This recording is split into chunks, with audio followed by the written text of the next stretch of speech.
Good morning, everyone. I hope you all doing good and fine. So today in this video, we will be doing the revision of IAS 33 EPS earning per share for your F7 and SBR.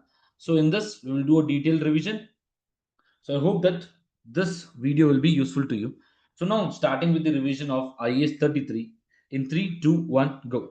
Earning per share. In this standard, do remember the first point is that we will never learn the accounting. This standard will only say you or teach you how should you calculate the EPS.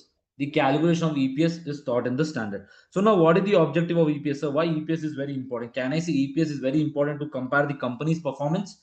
That is the first thing. How we can compare the current year data as well as the previous year data, current year performance of the company with the previous year. So that means it is able to compare the EPS of same entity in different accounting periods and able to compare the EPS of different entities like Reliance and TCS. You compare it. Then scope. What is the scope, sir? You will have to prepare the EPS for the separate financial statements for the companies which are listed, as well as for the consolidated financial statements also EPS should be presented. Then we have two types of EPS: basic EPS and diluted EPS. Basic EPS means what? What all will be covering? Market issue, bonus issue, right issue. In diluted EPS, will be discussing convertible bonds and share option.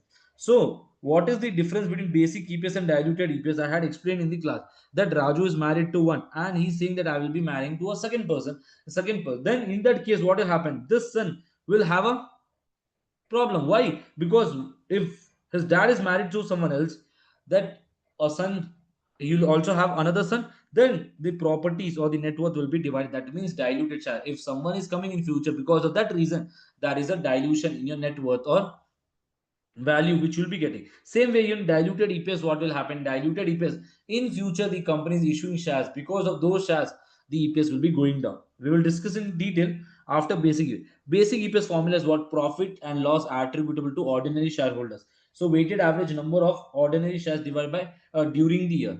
So we'll take the profit attributable to the ordinary shareholder divided by the weighted average number of shares. How do we calculate this? We'll be learning each and everything in detail. So profit and loss attributable to ordinary shareholders. So how do we calculate this? So profit or loss attributable to ordinary shareholders is post tax. Whatever is your profit after taxation, take the impact of preference dividend. Take the impact of preference dividend because it is relating to the preference shares, and preference shares we have discussed whether it is equity or liability in your IFRS 9. Here also we'll discuss what are the points important. Then less non-controlling interest in case of your consolidated financial statements. So what is the value? Net profit for the period less preference dividend less non-controlling interest will give you a profit or loss attributable to ordinary shareholder. This should be taken NCA only in case of what? Only in case of consolidated books. The notes OCI will not be the part of EPS calculation. OCI will not come here. Second, preference dividend. If it is redeemable preference share, it is a liability, so the interest will already be adjusted in the profit. No need to do any adjustment. Then non-redeemable preference shares, if it is of cumulative nature, that means this year dividend you have to pay, as well as the previous year it was not paid, that also should be paid in the current year. That is known as cumulative. It should be deducted always. Whenever you do the calculation, you should deduct it. We have done a question on this also. Then if it is non-cumulative preference share, then deduct the dividend only when declared. If it is non-cumulative, then whenever the company announces or declares, that time only we will reduce it. If question is silent, always assume that it is cumulative. So theory is done for profit attributable to ordinary share. Then coming to weighted average number of shares. For weighted average number of shares, the first case is issue of shares at full market price, bonus issue and right issue. Bonus issue and right issue. So the first case we have seen that it was regarding your market issue. So a company A had 400,000 $1 of equity share in issue on 1st April 2000 X5. On 1st October 2000 X5, it issued 60,000 shares. So will you take 4,60,000 for full 12 months? No, this is wrong calculation. You have to time apportion it based on these shares which are additionally issued. So we had seen that the earning was $57,000. So 4 lakh shares is for 6 by 12. After that issue is happening, that is 60,000. So then total 4,60,000 will be for 6 months. So this is the way we do the EPS calculation, not by directly taking 4,60,000. This is wrong. So with this, we have understood market issue is what? Issue of shares at the market price. Then we had started a discussion regarding bonus issue. Bonus issue is also known as capitalization issue or scrip issue. So bonus issue will never provide any additional resources to the entity. That means shareholders owns the same proportionate of the business. If 10%, 10%, we have done the calculation also in the class and discussed in detail. But as of now, you remember that it bonus issue will never change the shareholding pattern of a shareholder of business before and after the issue. Then important notes I mentioned. A bonus issue has no consideration and therefore treated as if the shares have been in issue for the whole period. So we'll apply retrospective treatment. We will adjust it with the help of what, sir? With the help of bonus adjustment fraction. Bonus adjustment fraction. So how do we calculate this? 1 plus bonus ratio. We have taken the example 1 plus 1 divided by 4 is 5 by 4. You do this. Then the comparative figures, we have to do retrospective treatment. Retrospective treatment means going back and adjusting it. How will you do? Sir, whatever bonus adjustment factor we have calculated, we will inverse it. Once we inverse it, the work is done for the previous year, the comparative figures, so that the comparison becomes like with like. Then we have taken an example 20,000 was the earning 20,000 shares on 1st October 1:5 bonus issue was done. Then what should the company do? 20,000 earning. So you will say, sir, directly 24,000.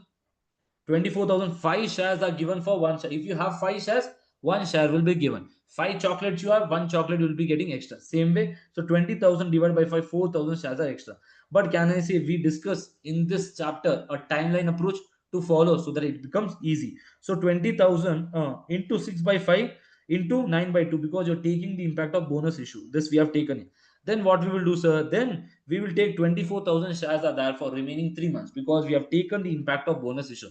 So this is the weighted average number of shares you get 24,000. Your EPS is this, and previous year EPS also we have to restate it. We have to restate it. We have restated by reversing this. 6 by 5 means 5 by 6. Do it. So with this bonus issue we have completed, and we had taken an example where bonus issue comes and market issue comes. So what is the point we have to do? A lot of questions we have done in the class. Here we discuss a case where issue is that bonus issue is that market issue, bonus issue. So can I say two bonus adjustment factor will come into picture, 5 by 4 and 6 by 4. Then what we will do, sir? Sir, we will directly take the value opening. We will adjust 5 by 4 and 6 by 4 and the number of months. The timeline approach which we have discussed, until a point you have what? You have a problem. Until that date, consider this. Until that date, you have to consider this value. We have considered 12. After this 5 by 4, we have taken the impact of 5 by 4. That means for every 4 shares, 1 share you will be getting. So that means 2,500 extra shares. Then this impact should be taken in 4 months. Then here market issue is that. Then 15,500 shares, it becomes 6 by 4 into 3 by 12. Then again bonus issue, we have to consider this 6 by 4. Bonus issue will be given to all these shares which are here. All these shares. So we got this answer. When you do, you get a weighted average number of shares this way. So previous year, if the EPS is that, so both the bonus issue you should take into consideration to restate the value. So bonus issue we have done. Then we came to a discussion of right issue.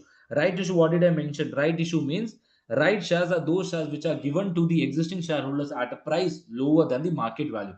So they contribute additional resources also.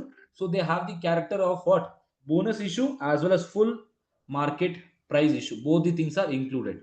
Then what are the steps we should follow? I mentioned you have to follow 5 steps to get the answer here. The step one was what, sir? Step one was to calculate the theoretical exit price. Theoretical exit price means the price after the issue. After right issue is done, what will be the market value as per theory? So the example we have taken one for right issue. So 5 shares it at the market value before issue and one share will be at the exercise price. So we get 34 in total divided by 6. 5.67 we get what? Sir, we get 5.67 as theoretical exercise price. Then RAF we have to calculate. The bonus part, market issue will be taken into consideration. The bonus part we have to adjust by calculating RAF, right adjustment fraction or factor. So you calculate that as what? Market price divided by theoretical exercise price. Market price before issue 6 and theoretical exercise price at 5.67. Then what should we do? We should take this into consideration from the earliest period, that is retrospective treatment. So 10,000 into 6, then 6 divided by 5.67 into 9 by 12, then 12,000. Once right issue is done, you will take the number of shares and add it here, and 3 by 12 you got the weighted average number of shares. Then step 4, we have calculated this value. Step 5, EPS was the step 4, and step 5 was what, sir? Last year we have to restrict. So with this we have completed what? We have completed the revision of market issue, bonus issue, and right issue. And I mentioned you, if a timeline is there, in that timeline you have market issue, you have bonus issue and right issue. What should you do? You should consider each and everything. For this bonus issue, calculate the bonus adjustment factor. For this, calculate the RAF, and consider everything. Stop whenever there is a problem in the timeline and do the following adjustment and take the impact. Once you take the impact, no need to record RAF and BAF again.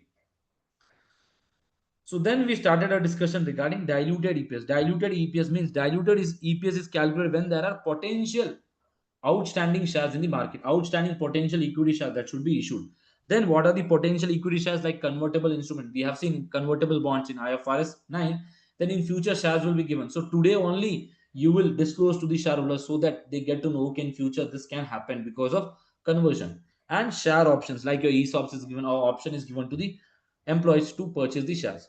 Then third point, diluted EPS means reduction in the basic EPS. If same earning will continue with additional number of shares when potential shares are given in future or converted.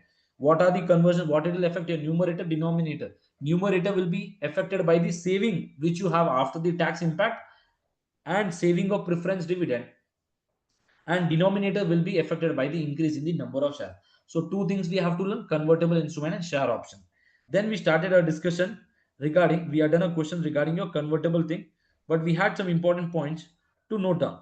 A change in the numerator denominator may increase or decrease existing basic EPS. So either it will increase or decrease. When it is decreasing, it is known as what? Diluted EPS. When your EPS is decreasing, diluted. If it is increasing, anti-diluted EPS. Will you report this? You will never report. Very important from MCQ point of view. Anti-diluted EPS is not required to be reported. In that case, your basic EPS is equal to diluted EPS. So diluted EPS formula is what's earnings plus number of shares normally as per your basic EPS. Then what? Then notional earning after tax impact. After tax impact, we have discussed this. We have taken the earnings into 1 minus the tax rate and calculated the ultimate value. We have discussed in detail why is this happening, etc. Example. Now, then number of shares plus notional extra shares. What are the extra shares that will be issued? And I mentioned in case of convertible bonds, if there are multiple scenarios where the shares are given, then you will select the maximum number of equity shares that will be given, the highest one. If your convertible instruments are not issued in the beginning of the period, then you should take the impact for the additional shares as well as the earnings. Both the things should be time apportioned so that you get the accurate value. So this was the example we had seen: 10,000 convertible bonds at 8%. So what is the interest? Your interest is 800. So 800 into 70%, because the tax rate is 30%. So 70 is your notional saving in net. So you will add this 560, and shares are 4,000 because 40 shares are given for every $100. So 10,000 divided by 100 into 40, you get for 4,000 shares. So this is the way you calculate your diluted EPS. Then we started a discussion regarding share options and warrant. Share option means what? An option is given to the holder to buy the shares at a predetermined price. Today only they can buy, a price is determined today. In the future they can buy shares at some point in time in future at a predetermined price. So here cash is received by the entity at the time the option is exercised. When the options are purchased, at that time only the entity will be getting the cash, not today. So in case of DPS, what should we do, sir? We should calculate the number of free shares here. Here numerator will not be affected, only the denominator will be affected by the number of free shares. The number of issues for no consideration is added to the number of shares when calculating the diluted EPS, because today the market value is what? 10. In future it becomes 20, but you have the right to purchase at what? 10. So that 10 rupees difference is your additional part that the company have to adjust. So when we had a discussion regarding this share warrant, we had taken this example: $100,000 number of shares at the start of the year is 20,000, and company A had issued share options of 10,000 shares at 3. But what is the market price? 5. So 2 is the benefit. So that 2, we have to calculate the number of free shares given. What is the formula? Number of options. The number of options is 10,000. Fair value is 5. Exercise price is 3 divided by 5. So you get the free shares, that is 4,000. So this 4,000 should be added and calculated as the diluted EPS. The other, we had seen the formula way also and the actual way, what is the logical way also to do this. So with this, we have completed the revision of your diluted EPS also. Now discussing some theory points which are very important. So EPS is used for computing a major stock market indicator that is known as P ratio. P ratio is what formula? Market value of the share divided by EPS. That means for $1 of earning, how much you're paying, how costly is this share? We have discussed in detail. Then what are the problems in EPS? Can I say EPS is will be affected based on the choice of the accounting policy of the company? So comparison problem will be there within the entities. Then it cannot predict future earning. It is taking the historic data. It cannot present or the regarding the future plans, what are the future earning, etc. Then EPS is a measure of profitability, which is only one aspect of the performance. You see other than EPS also for the comparing the performance of the company. Then many companies now place much higher significance on what other, like customer satisfaction, cash flow, innovation, all this. That means EPS is not a for sure indicator to judge or compare the performance of the companies. You see other indicators also, you use other ratios also. It's not for sure one rule that EPS will help you to compare the company.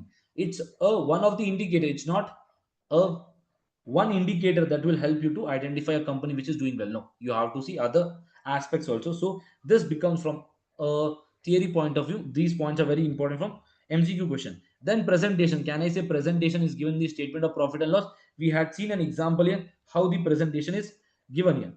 We had seen the how the presentation is given. Then we had discussed that diluted and basic EPS are equally important. The importance should be equal here. Then disclosure. What are the disclosure? Sir, general disclosures. Amount used in the numerator. What is the number of shares you have used in the denominator? If there are convertible share options or convertible instruments, you have to state that also. And what is your diluted EPS, you have to state that also. And a description of any transaction. If a company is issuing shares after the reporting date, that means 2 months is your day when the financial your financial statements are approved by the board of directors. In between this, if they issue any share, this is a non-adjusting event, and the disclosure should be given in the current year. So with this, we have completed the revision of EPS. I hope you enjoyed this video. You have understood EPS, and it was a very good revision. If you like this video, please do share with your friends and subscribe to my channel so that other standards also I'll be uploading. Have a good day. Bye bye. Signing off. Radhe Radhe.